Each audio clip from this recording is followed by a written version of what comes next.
Hello, good morning everyone. Ayan, nandito ulit tayo sa cauliflower farm.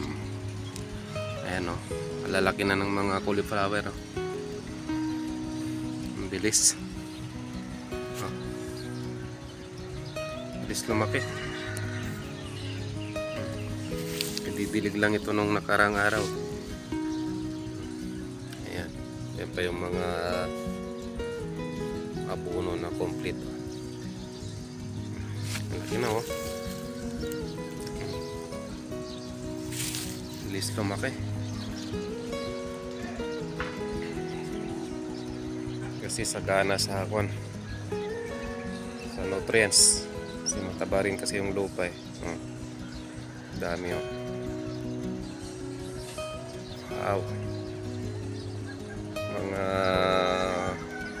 mid-December siguro magka-harvest na to. Dami. Kabilis lumaki. Ayan. Lulusog pa oh. Lulusog pa ang mga cauliflowers oh. Ayan. Lulusog. Kaganda ng dahon.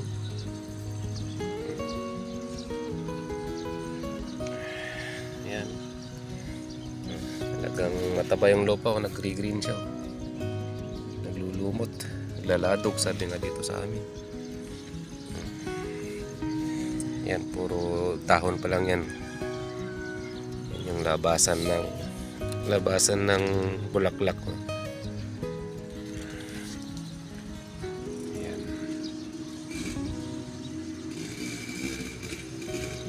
Tapa.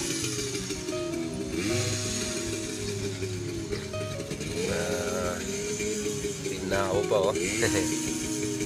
Matulog pa. Papaganda rin yan sa sa dahon ng cauliflower eh. Yung ano ba tawag dyan? Fog pa tawag yan? Hindi.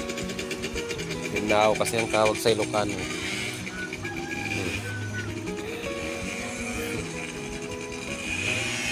Malaki na. Ilang weeks. Pang isang buwan to eh. Alaga kasi kaya mabilis silang lumaki.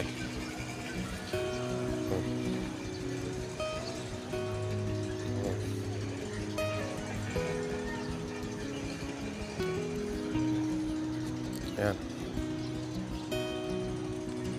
flower farm. Ito mas malaki mga to, mas nauna mga to.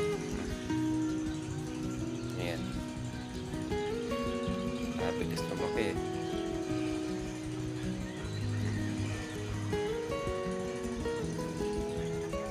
Ganda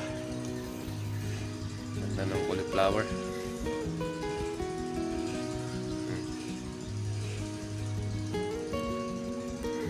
Ayan, Ju pala. Ayan, may Ju pa. Nagpapaganda rin sa cauliflower yan. Malamig. Linis dito, bihira lang yung damo na nakikita mo.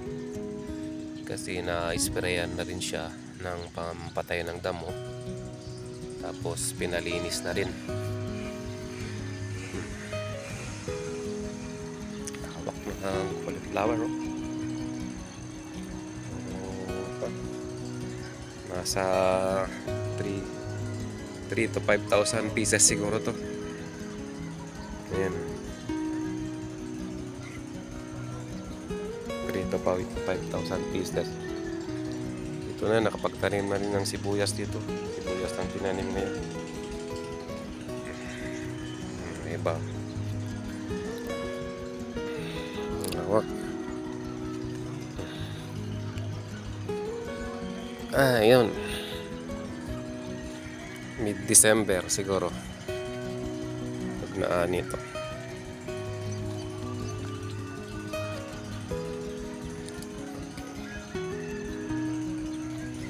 Picturean nga natin ito. Ayan. Laki na.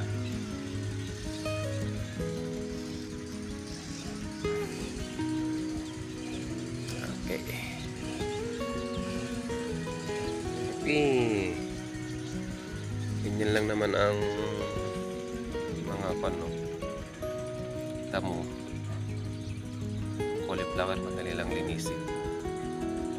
At namamatay din yan sa mga herbicide. Ayan.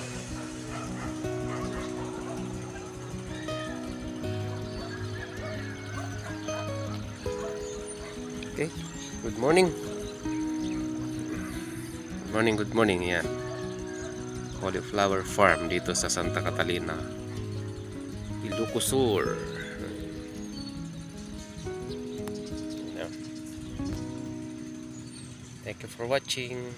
See you on my next video. God bless.